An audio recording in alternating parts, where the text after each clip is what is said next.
My name is Julia, and I never imagined my life would turn out like this. I grew up in a pretty normal family, well, normal for us anyway. My dad was always busy with his window frame business, and my mom took care of the house. We weren't rich, but we were comfortable. Dad rarely talked about work at home.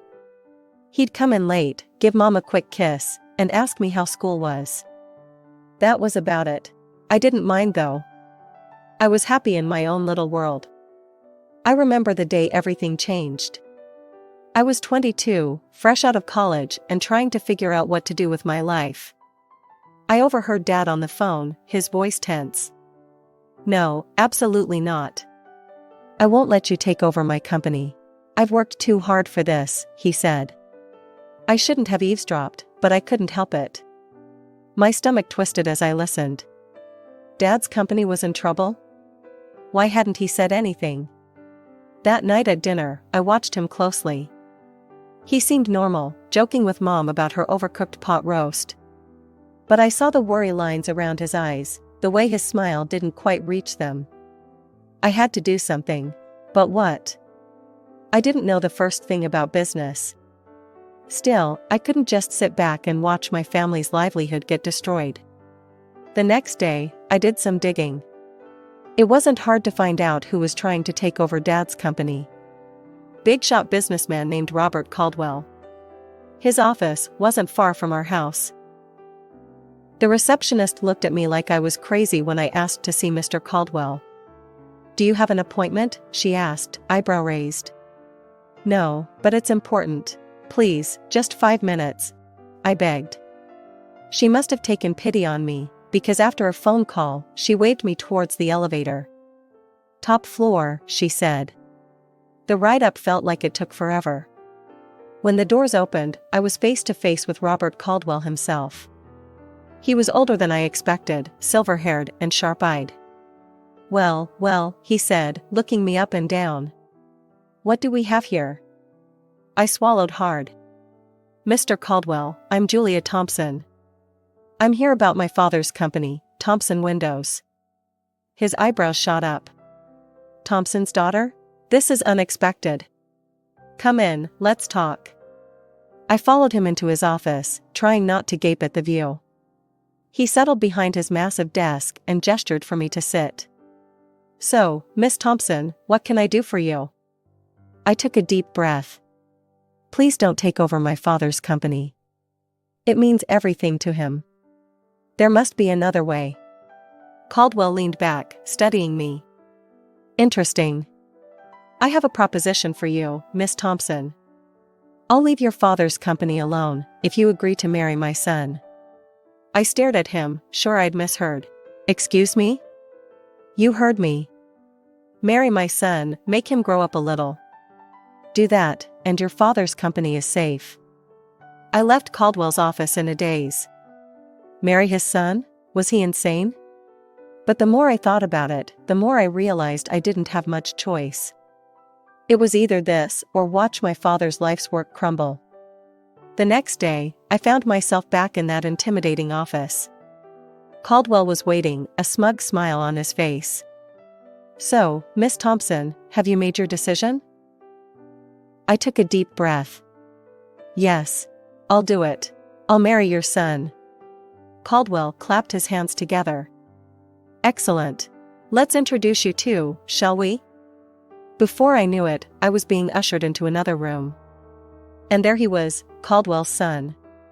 I'd expected some stuffy businessman type, but the man who stood up to greet me was anything but. He was tall, with messy dark hair and a crooked smile. "Hey," he said, extending his hand. "I'm Jack. You must be Julia?" I shook his hand, trying not to show my surprise. "Yeah, that's me." Jack's father cleared his throat. "I'll leave you two to get acquainted." As soon as the door closed behind him, Jack's casual demeanor vanished. He ran a hand through his hair, looking uncomfortable. "Look, I'm sorry about this. My dad, he's got some pretty old-fashioned ideas."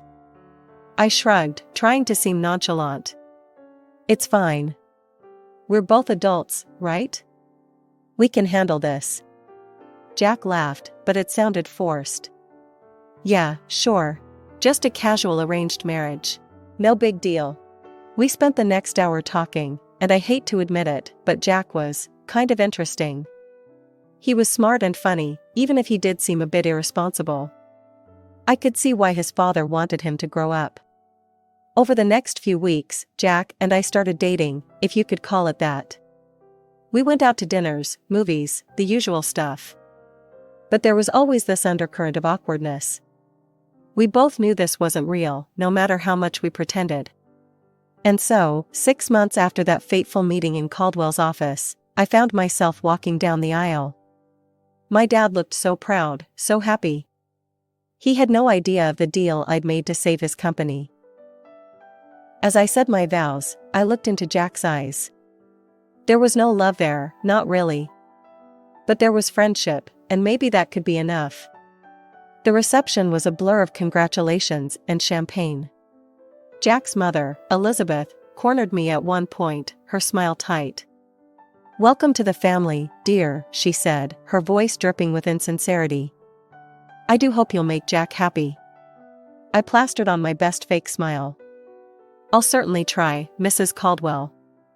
As we left for our honeymoon, I caught a glimpse of my father-in-law. He was beaming, clearly pleased with himself. I felt a flash of anger. This was all just a game to him. The first few years of our marriage were interesting, to say the least. Jack and I settled into a routine of sorts. We lived in a nice house, courtesy of his father's wealth, but it felt more like we were roommates than husband and wife. I tried my best to be a good influence on Jack. Slowly but surely, I saw changes in him. He started spending less time with his party-loving friends and more time at the office with his father. I could see the pride in his father's eyes when Jack started showing real interest in the business. It made me feel like maybe this whole arrangement wasn't for nothing. Jack's mother, on the other hand, was a different story. She never outright said anything, but I could feel her disapproval radiating off her in waves. The way she'd purse her lips when I spoke, or the backhanded compliments she'd give. "Oh, Julia, that dress is interesting. So brave of you to wear something like that."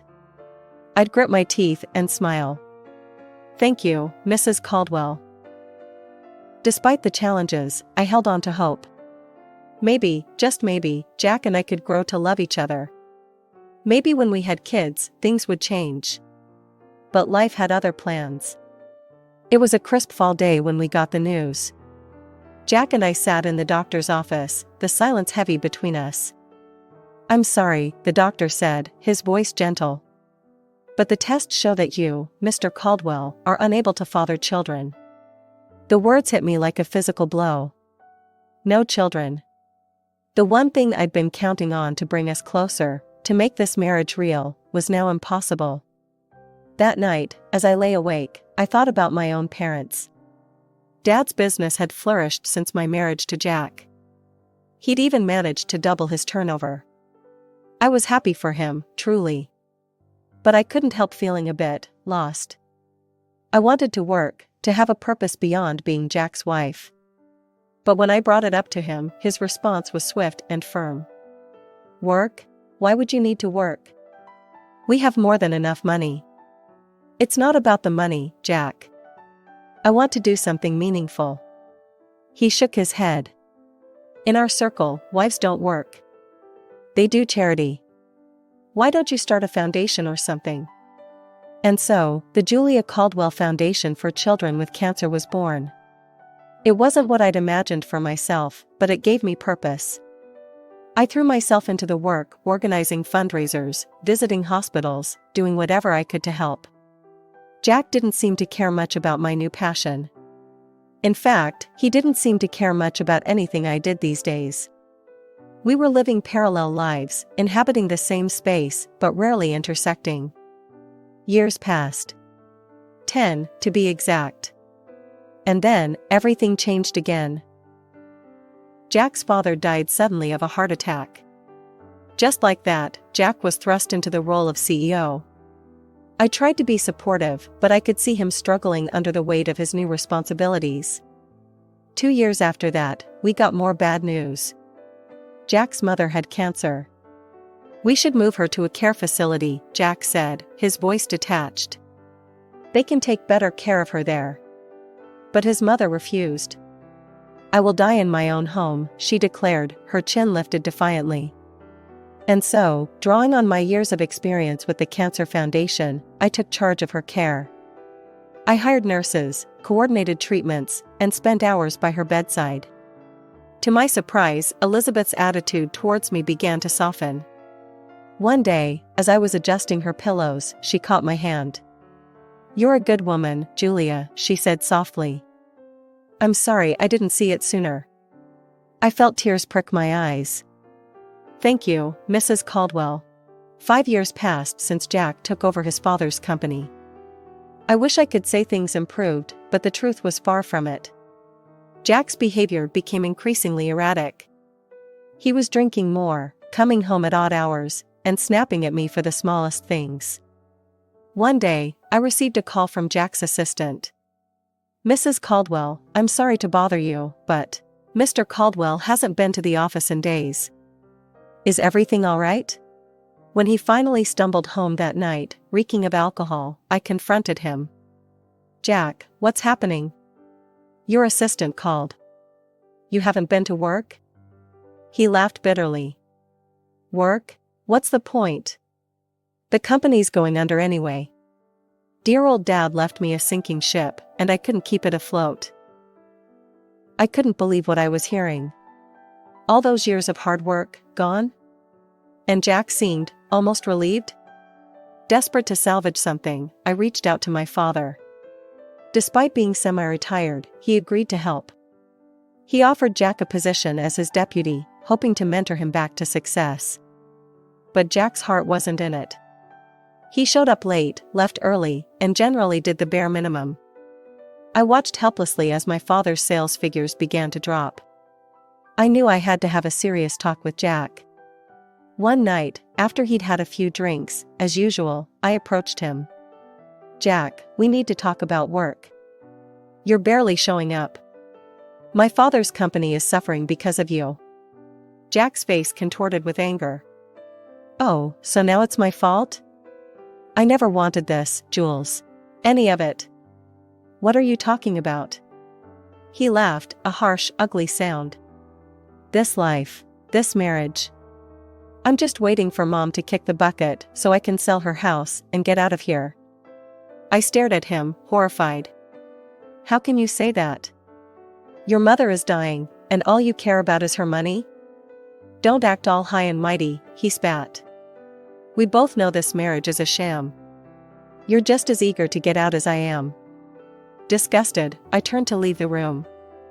As I opened the door, I came face to face with Jack's mother. The look on her face told me she'd heard everything.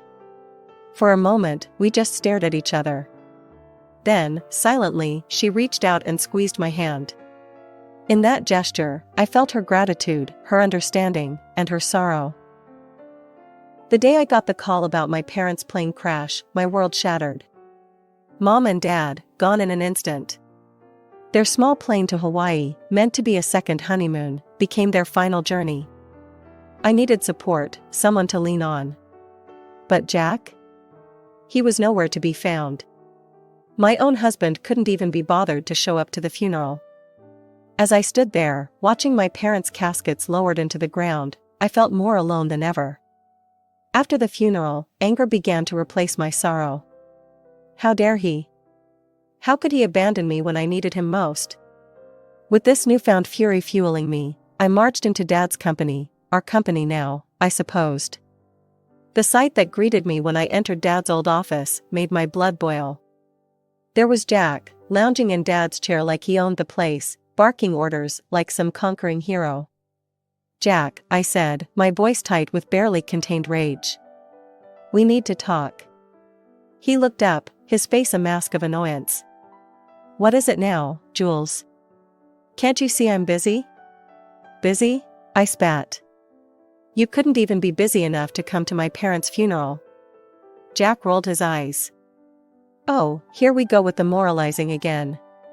You know what, Jules? Always nagging, always pushing. Well, I'm done with it. And I'm done with you. I stared at him, shocked. Then I saw something change in his eyes. A cold, calculating look replaced the anger. You know, Jules, he said, his voice suddenly calm. This company? It's worth about $17 million. And guess what? As deputy director, it's all mine now. My heart dropped. What are you talking about? He leaned back in the chair, Dad's chair, with a smug smile. I'm the deputy director. I have all the passwords, access to all the accounts. I'm in charge now, and there's nothing you can do about it. You can't do this, I said, my voice shaking. You've already run your father's company into the ground. I won't let you do the same to my father's legacy. Jack laughed, a cold, harsh sound. Oh, I'm not going to run it. I'm going to sell it, piece by piece. And then I'm going to live like a king. Before I could stop him, he turned to the computer. I watched in horror as he transferred a large sum from the company account to his personal one. There, he said, turning back to me. That should keep me comfortable for a while. Then, as if this whole thing was just a minor inconvenience, he reached into his desk drawer and pulled out a stack of papers. He tossed them at me casually. Oh, and here, divorce papers. I think it's time we ended this farce, don't you? I caught the papers reflexively, my mind reeling. This couldn't be happening. It was too much, too fast. My parents dead, my marriage over, my father's company being stolen right in front of me. I left the office in a daze, divorce papers clutched in my hand. But as I walked, something inside me shifted. I'd spent years bending to Jack's will, to his father's manipulations. No more. It was time to fight back. With renewed determination, I headed straight to my father's lawyer's office. Mr. Henderson had been Dad's friend and confidant for years. If anyone could help me, it would be him. Julia, Mr. Henderson said, rising to greet me as I entered his office. I'm so sorry about your parents. How are you holding up? I collapsed into the chair across from him, the events of the day spilling out in a rush. Mr. Henderson listened patiently, his expression growing grimmer by the minute. When I finished, he leaned back in his chair, a small smile playing on his lips. Julia, I think it's time I shared something with you. Your father's will. He made some changes just before the accident. As he read the will, I felt a weight lifting off my shoulders. The company, it was mine. All mine. Dad had left it to me, not Jack. But there was more. Mr. Henderson looked up from the papers, his eyes twinkling. There's something else you should know. Your father dismissed Jack 2 weeks before his death. Fired him outright. I couldn't help it, I laughed. A real, genuine laugh for the first time in what felt like forever. So all those orders Jack was giving. Completely meaningless, Mr. Henderson confirmed. Then he pulled out an envelope. There's one more thing. A letter from your father. With shaking hands, I opened it. Dad's familiar handwriting blurred as tears filled my eyes. My dearest Julia, it began. If you're reading this, it means I'm gone. I'm sorry for leaving you like this, but I hope I've left you with the tools to build the life you deserve. The company is yours now. And Jules? It's time to let go of Jack. You've given enough of yourself to that marriage. It's time to live for you. I love you, sweetheart. Make me proud. I looked up at Mr. Henderson, wiping my eyes. Do you have a pen? Without a word, he handed me one. I signed the divorce papers Jack had given me, feeling lighter with each stroke of the pen. Can you file these? I asked, handing them back. I want this done as quickly as possible. Mr. Henderson nodded. Consider it done. As I left his office, I felt free. For the first time in years, maybe for the first time ever, I was in control of my own life. No more Jack, no more Caldwell's pulling my strings. On impulse, I pulled out my phone and called Sarah, my best friend from the charity foundation. Sarah? It's Julia. Want to meet for coffee? I've got some news. An hour later, we were seated in our favorite cafe, lattes in hand. So, Sarah said, eyeing me curiously. What's this big news? I took a deep breath, then let it all out. Jack, the company, the divorce. Sarah listened, her eyes widening. When I finished, she reached across the table and squeezed my hand. Girl, you're free. And now you're the boss. I couldn't help but smile at her enthusiasm. I don't know, Sarah. Can I really run a company? She fixed me with a stern look. Are you kidding me? Julia, you've been running that charity foundation like a pro for years. You're smart, you're organized, and you actually care about people. You're going to be an amazing CEO. After my talk with Sarah, I felt invigorated. It was time to face the music and get my things from Jack's house. I never really thought of it as my home, and now I knew why. I found my mother-in-law, Elizabeth, in the living room. Her face was drawn, tired from her ongoing battle with cancer. Elizabeth, I said gently, I'm here to get my things. Jack and I, we're getting divorced. To my surprise, her eyes filled with tears. Julia, I know I haven't always been kind to you. But you've been so good to me. Would you consider taking me with you? I was stunned. You want to come with me? Before she could answer, the front door slammed open. Jack stormed in, his face red with fury. You, he shouted, pointing at me. What the hell did you do? The company accounts are blocked. I can't access the money. I straightened my spine, looking him dead in the eye. That money isn't yours, Jack. It never was. Oh, and by the way, my father fired you 2 weeks ago. You have no claim to the company. I've already instructed security not to let you in the building. Jack's mouth opened and closed like a fish out of water. Then his gaze shifted, noticing his mother packing a suitcase. Mom, what are you doing? Elizabeth looked at her son, her expression a mix of sadness and determination. I'm going with Julia. I'm sorry, Jack, but you've proven to be unreliable. Jack's face turned an even deeper shade of red. Unreliable? Me? This is all your fault. You raised me to be this way. You and your coddling and your expectations. He turned to me, his voice dripping with venom. Fine. Get out. Both of you. I don't need either of you. I felt a wave of pity for him. This angry, bitter man was a far cry from the charming, if irresponsible, guy I'd married. But I couldn't let that sway me. Not anymore. Come on, Elizabeth, I said softly. Let's get your things. As we packed, Jack continued to rant and rave, hurling insults and blame. But we tuned him out, focusing on the task at hand. The drive to my parents' house was quiet. Elizabeth dozed in the passenger seat, the stress of the day taking its toll. As we pulled up to the house, a lump formed in my throat. It felt strange coming here without Mom and Dad. We're here, I said softly, gently waking Elizabeth. I helped her inside, leading her to my parents' room. It felt right, somehow, to give her the space. Are you sure? Elizabeth asked, her eyes wide as she took in the room. I nodded, swallowing past the lump in my throat. Yes. I think they would have wanted it this way. As I helped Elizabeth settle in, I felt a strange mix of emotions. Grief for my parents, relief at being free from Jack, uncertainty about the future. But underneath it all, there was a glimmer of hope.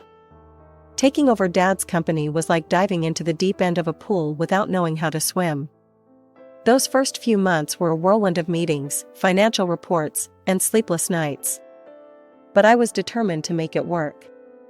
I hired Tom, a brilliant business consultant, as my right-hand man. He patiently guided me through the intricacies of running a multi-million-dollar company. You've got good instincts, Julia, he'd say. Trust them. Slowly but surely, I found my footing.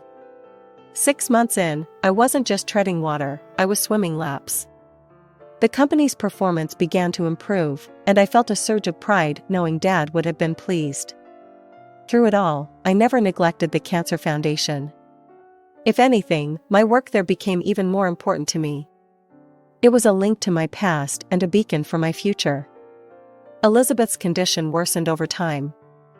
I threw myself into her care, determined to make her final days as comfortable as possible. We grew close during those 2 years, healing old wounds and forming a bond one never thought possible. The day she passed, I held her hand and whispered, "Thank you for everything, Elizabeth." She squeezed my hand weakly, a small smile on her face, before slipping away peacefully. I organized the funeral myself, making sure everything was perfect. Jack didn't show up. I wasn't surprised, but it still stung to see how far he'd fallen. A few weeks after the funeral, I received a call from Mr. Henderson. "Julia, there's something you need to see. Can you come to my office?" When I arrived, I was shocked to see Jack there, a young blonde hanging off his arm. He smirked at me. "Well, if it isn't the little CEO. Don't worry, I'm just here to collect my inheritance.